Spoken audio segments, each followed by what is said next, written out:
The emergency klaxons echoed through the crystalline corridors of the Galactic Council Station as Ambassador Thexari rushed toward the central chamber. Her 4 arms moved in agitated patterns, a clear sign of distress among the Velthari. The news had spread like wildfire through the station's communication networks. The humans had walked out of the peace negotiations.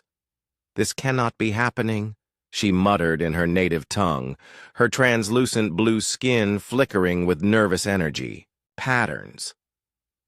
The negotiations had been proceeding for 3 standard cycles, and while progress was slow, there had been hope. The Zephyrian War had ravaged 7 star systems, and everyone knew that without human intervention, the conflict would continue for generations. As she entered the main chamber, chaos greeted her. Representatives from 47 species stood, in clustered groups, their various forms of communication creating a cacophony of sounds, lights, and pheromone releases. At the center of it all stood High Counselor Morden, his massive frame trembling with what the assembled delegates recognized as barely contained panic. "Order! We must have order!" Morden's voice boomed through the chamber's acoustic enhancers. His rocky, mountain-like species rarely showed emotion, making his current state all the more alarming to those present. Ambassador Thexari made her way to her designated position among the Velthari delegation. "What exactly happened?" she asked. Her aide, a younger member of her species whose skin patterns were cycling through rapid bursts of confusion. "The humans simply left," the aide whispered. Ambassador Chen stood up during the territorial dispute discussion, gathered her materials, and announced that humanity was withdrawing from all mediation efforts. She said, and I quote, "We tried diplomacy. Good luck with whatever comes next." The blood in Thexari's circulatory system seemed to freeze. She had studied human behavior extensively during her diplomatic training. Unlike most species in the Council, humans possessed an unusual combination of patience and explosive action. They would negotiate, compromise, and seek peaceful solutions, longer than almost any other species. But when they reached their limit, "Has anyone attempted to contact them?" she asked, already knowing the answer would be troubling. "Multiple attempts," her aide confirmed. "All human vessels have gone dark. Their embassy staff evacuated 6 hours ago. The trade stations in the Sol system have suspended all non-essential communications." Across the chamber, she could see similar conversations happening among every delegation. The Kylorian ambassador's tentacles were writhing in patterns that indicated severe anxiety. The normally stoic Granite Collective representatives were grinding against each other, producing sounds like continental plates shifting. Even the energy-based luminari were flickering erratically.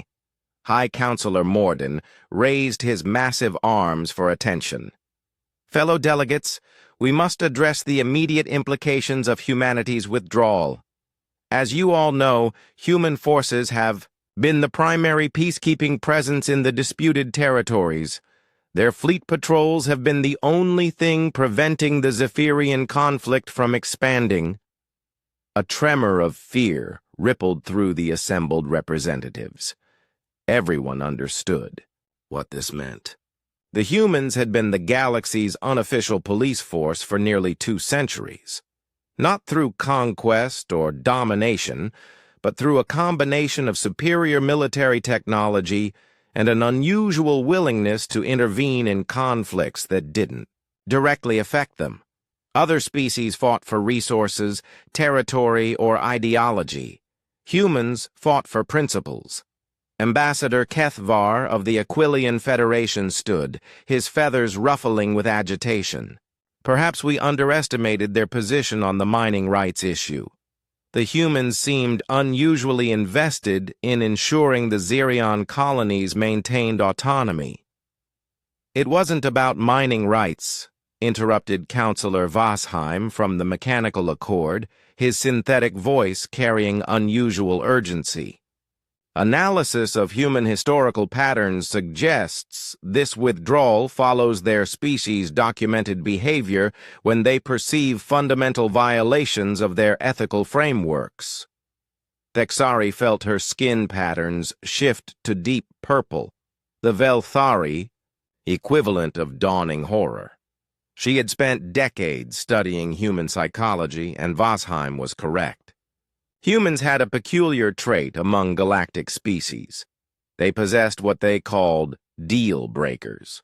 Lines that once crossed resulted in immediate and total disengagement from any cooperative effort. "What line did we cross?" she asked, though she was beginning to suspect the answer. The chamber fell silent as every delegate realized the same thing. For the past several cycles, the negotiations had gradually shifted from preventing conflict to managing acceptable losses. The Zephyrian War had been redefined from a humanitarian crisis requiring resolution to a territorial dispute requiring compromise.